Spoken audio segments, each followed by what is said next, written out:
것을 온전히 새롭게 하였기 때문입니다. 여러분, 우리 제일장로교회도 이곳에 이렇게 아름다운 성전으로 세워지게 되는 동안 얼마나 많은 사람들이, 얼마나 또 많은 기도하는 성도들이, 무엇보다 서삼정 목사님께서, 주의 종이 이 땅을 보면서 하나님의 마음으로 이 땅을 바라보고 기도했겠습니까? 여러분, 하나님의 백성들은 남다른 것을 보아야 됩니다. 그렇게 야곱과 또 요셉과 아브라함과 이삭 전부 다 다른 것을 보았는데, 오늘 이 백성들은 나와서 그 땅을 보면서 첫 운을 띄우기를 이렇게 이야기합니다. 그 땅에 젖과 꿀이 흐르는데 과연 그러했다. 27절에 이렇게 이야기합니다. 거기까지는 좋은 것 같아요. 왜냐하면 너희가 들어가면 젖과 꿀이 흐르는 그 아름다운 땅을 보게 되리라 한 그대로 그들이 그것을 보고 돌아와서 그랬다라고 이야기하는 것이기 때문입니다. 그런데 28절부터 이상하게 되기 시작합니다. 28절부터 어떤 일이 일어나기 시작합니까? 그 땅의 거주민이 강하고 성읍은 견고하고 심이 크고 안악자손을 보았다, 이렇게 이야기를 합니다. 여러분, 이 이야기는 무엇입니까? 그들이 이제 사람을 보기 시작했다는 것이에요. 그 상황을 통해서 하나님의 약속, 하나님의 말씀하신 대로 모든 것이 갖춰져 있는 것을 보는 것까지는 괜찮았는데, 그 다음에 보기 시작하는 것이 그들을 주눅들게 했다는 것입니다. 그들은 그 땅을 보고 이제 하나님을 올려다보면 되는 그 상황에서 사람을 보기 시작했다는 것입니다. 그 사람을 보니까요, 신장이 장대한 거예요. 그들이 모든 성읍들을, 중요한 요지들을 다 점거하고 있는 것입니다. 그래서 29절에 이런 말을 하는 거죠.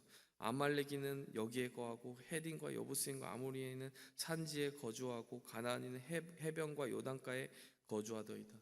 남방, 산지, 해변 가릴 것 없이 그들이 꽉 들어차서 우리가 들어갈 곳이 전혀 보이지 않더이다라고 하는 뉘앙스의 말을 서서히 하기 시작하는 것입니다. 그때 30절에 갈렙이 이렇게 이야기하는 거죠. 모세 앞에서 백성을 조용하게 하였다. 여러분, 이건 벌써 갈렙이 무엇인가 잘못 돌아가고 있다는 것을 느꼈음을 의미하는 거예요. 그들은 아직 불신앙적인 그 말을 입에서 한마디도 대놓고 하진 않았어요. 상황이 젖과 꿀이 흐르는 그 땅을 보았다, 이렇게 성읍이 견고했다, 사람들이 키가 컸다, 이런 얘기들을 하나 둘씩 열거하고 있을 뿐이었습니다. 그런데 운만 띄어도 아는 거죠. 아, 이게 이 이야기가 어디로 흘러가겠구나. 갈렙은 벌써 이들의 보고 온 것이 어떤 내용이었는지에 대해서 그들의 믿음의 해석이 어느 방향을 향하여 가고 있는지 바로 알아차렸다는 것입니다. 여러분, 이것이 믿음의 사람과 믿음의 사람이 아닌 사람의 차이인 거예요. 믿음의 사람이 아닌 사람은 자기가 그 상황을 그렇게 불신앙적으로 해석하고 있는지도 모른 채 하나 둘씩 열거하여서 스스로 설득력을 만들어갑니다. 믿지 않아야 되는 이유, 그것을 하나하나 차곡차곡 쌓아가는 거예요. 어느새 그 해석들을 따라가다 보면 어떻게 되어 있습니까? 그 결론부에 가면 다른 해석이 남지 않게 되는 거예요. 이럴 수밖에 없구나, 안 될 수밖에 없구나, 패배할 수밖에 없구나, 약해질 수밖에 없구나, 질 수밖에 없구나, 결론은 거기로 나게 되어 있는 것입니다. 여러분, 그러나 믿음의 사람은 어떤 사람입니까? 갈렙과 같은 사람이에요. 거기까지 가는 기회를 주지 않는 것입니다. 초전에 박살을 내는 것입니다. 불신앙의 생각이 조금이라도 고개를 들까 하면 바로 짓눌러 버리는 것입니다. 왜 그렇게 생각해야 돼? 이렇게 이야기하는 것이죠. 그 땅에 하나님이 과연 준비하신 그 땅이라면 우리가 왜 그런 것을 보아야 되느냐라고 하면서 조용하게 하고 무슨 말을 합니까? 올라가서 그 땅을 취하자, 이 길이라, 이렇게 이야기합니다. 이 말도 굉장히 놀라운 말입니다. 왜 그렇습니까? 조용하게 하고 그런 평에 대해서 이런저런 이런 방구 해석이나 토론하려고 하지 않습니다. 너네가 본 건 이럴 텐데, 하지만 이렇게 생각해보자.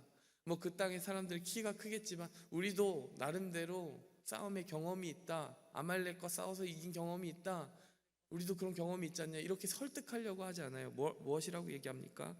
바로 결론으로 가는 것이죠. 그냥 그 땅을 취하면 된다. 갈렙은 어떻게 이렇게 믿음으로 선포하고 나아가는 믿음을 가지게 되었을까요? 그것은 하나님이 주신 그 말씀을 하나님의 말씀으로 받아서 모든 상황을 바라보는 눈을 이미 거기에 고정했기 때문입니다. 그가 다른 것을 볼 겨를도 없어요. 이미 믿음의 결론, 하나님이 주신 약속, 그것을 보는 데만 확실하게 눈이 고정되어 있었다는 것입니다. 저는 이 대목에서 생각하는 그 부분이 있습니다. 시내산을 등정했던 6번의 등정이 있습니다. 우리가 출애굽기 말씀을 보면서 시내산 등정을 이렇게 나누어서 보진 않았어요. 신의 산은 한 번 올라간 것 같지만 신의 산은 7번이나 올라간 그 이야기가 출애굽기에 기록되어 있다는 것을 자세히 살펴보면 알 수 있습니다. 처음에 모세만 올라갔다가 그 다음에 장로들이 함께 올라갔다가 이스라엘 백성들이 또 가까이 가다가 무서워서 뒤로 가겠다고 하다가 이런 여러 단계에 걸쳐서요, 출애굽 등정이 7번에 걸쳐서 이루어집니다. 그 이야기를 왜 다시 꺼내냐면 그 중에서 장로들이 함께 시내산에 올라간 장면이 있어요. 우리는 금송아지 범죄 사건이 이제 나오게 된 것에 대해서 하나님이 왜 이렇게 화를 내실까라고 하는 것에 대해서 의문을 품지만요, 제가 다시 본문을 보니까 이해가 되더라고요. 왜냐하면 장로들이 그 위에 올라갔을 때 여호와의 영광을 모세만 본 것이 아니라요, 장로님들에게도 보여주셨더라고요. 장로들에게도 보여주시고 그 밑에는 정말 하나님의 영광이 바다 물을 편 것처럼 평평하게 벽옥과 같이 펼쳐지고 하나님을 보면서 먹고 마셨다라고 하는 표현이 거기 나옵니다. 여러분, 이 본문 말씀으로 돌아갔을 때 갈렙이라고 하는 그 지도자만 하나님의 영광을 기억하고 있는 것 같아요. 하나님의 영광을 그들이 못 본 것이 아니라는 거예요. 그 모든 기적을 보았습니다. 기적을 보았을 뿐만이 아니라 그 산에 직접 임재하신 하나님의 영광을 모세와 함께, 모세와 다를 바 없이 동일한 모습으로 바라보는 그 장면이 출애굽기에 이미 등장하였다는 것입니다. 그런데도 불구하고 그 당시에 그 하나님의 보여주신 영광에 대해서 기억하지 못하는 이 모습을 볼 때 얼마나 안타까운지, 오늘 하나님의 마음도 그렇지 않을까 생각이 듭니다. 이제 상황을 그렇게 이상하게 바라보기 시작하니까요, 그 다음에 33절에 자신을 이상하게 보기 시작합니다. 우리는 스스로 보기에도 메뚜기 같으니. 여러분, 하나님의 말씀이 우리를 지배하지 못하면 수수는 뻔하게 되는 것이죠. 사람들, 환경들, 나보다 가진 것이 많고 배운 것이 많고 힘이 많아 보이는 그 사람들을 볼 때 주눅이 들게 되는 것입니다. 내 손으로, 내 힘으로 살아가야 되는 것이 인생이라고 스스로 내 머릿속에 정의 내리는 순간 내 힘과 내 자원만 보아서는 이길 길이 보이지 않는 것이죠. 이 삶이라고 하는 것이 너무나 버거워지고 그때부터는 이 삶이라는 것이 패배가 예정된 전투처럼 정말 너무나도 어둡고 우울한 그런 하루하루가 되어버리고 마는 것입니다. 여러분, 갈렙은 무엇이 달랐겠습니까? 갈렙 역시 다를 바가 없었을 거예요. 하지만 갈렙의 뒤에는 항상 하나님이 계셨습니다.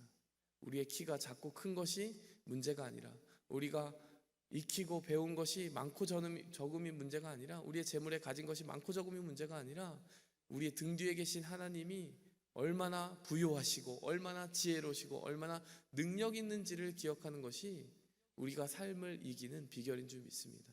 오늘 이 백성들에게는 스스로 보기에, 하나님의 눈으로 보는 것이 아니라 스스로 보기에 메뚜기 같았다라고 이야기를 하는 것이죠. 여러분, 우리가 이 부분에서 교훈을 반드시 붙잡고 가야 될 줄 믿습니다. 하나님, 제가 하루를 살더라도 하나님이 보시는 눈으로 상황을 보게 하시고 하나님이 보시는 눈으로 나 자신을 보게 하여 주시옵소서. 그래야 하나님이 주신 약속이 여기 있다라고 이야기할 때 그것은 되지 않습니다라고 이야기하는 것이 아니라, 하나님, 저는 되지 않지만 하나님은 하실 수 있습니다 라고 이야기하는 그 고백이 있게 하여 주시옵소서. 우리가 이렇게 기억해야 될 줄, 기도해야 될 줄 믿습니다. 여러분, 사실 스스로 보기에라고 하는 이 단어가 하나님께 굉장히 마음이 상하는 이유가 한 가지 있습니다. 스스로 보기에 메뚜기 같았다라고 하면, 사실 자녀된 우리가 스스로 보기에 메뚜기 같다라고 하면 그것이 무엇을 의미합니까?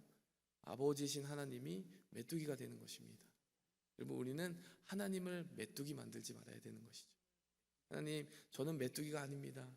하나님, 저는 용사입니다. 이렇게 이야기하면요, 우리는 하나님을 높여드리는 거예요. 우리가 다른 것 가지고 찬양 열심히 할 수 있습니다. 하나님 높으신 분입니다. 하나님 위대하신 분입니다. 그것으로도 하나님 영광 받으시지만요, 하나님께서 영광 받으시고 기뻐하시는 한 가지 고백이 더 있습니다. 하나님, 저도 하나님 지어주신 이 모습 그대로 저 사랑합니다. 하나님 지어주신 이 모습대로 저는 용사입니다.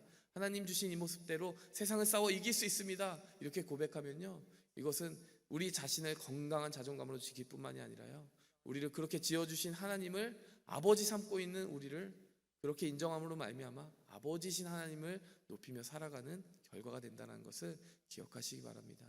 우리 자신이 보기에 아무리 초라하고 약해 보여도요, 세상 앞에서 그렇게 고백할 줄 알아야 돼요. 왜냐하면 그것이 곧 하나님을 찬양하는 것이기 때문에 그렇습니다. 그것이 곧 나를 지어주시고 이 땅에 나게 하신 하나님이 온전하시고 실패가 없으시고 실수가 없으시고 완전하시다라는 것을 확실하게 고백하는 고백이기 때문에 그렇습니다.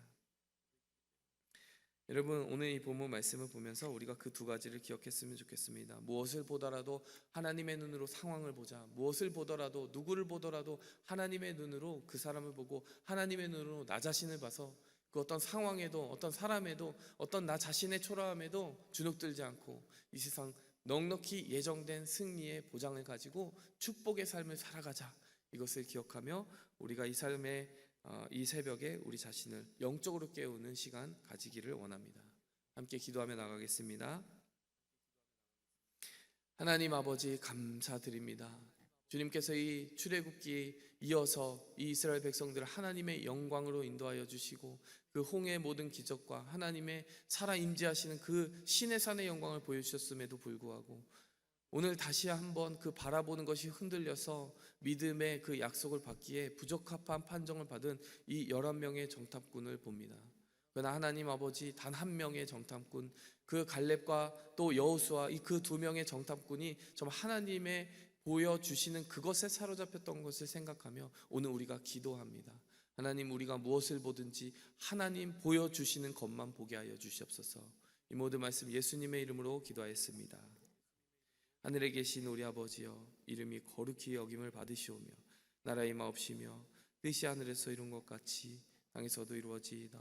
오늘날 우리에게 일용할 양식을 주옵시고 우리가 우리에게 죄진 자를 사하여 준 것 같이 우리 죄를 사하여 주옵시고 우리를 시험에 들게 하지 마옵시고 다만 악에서 구하옵소서.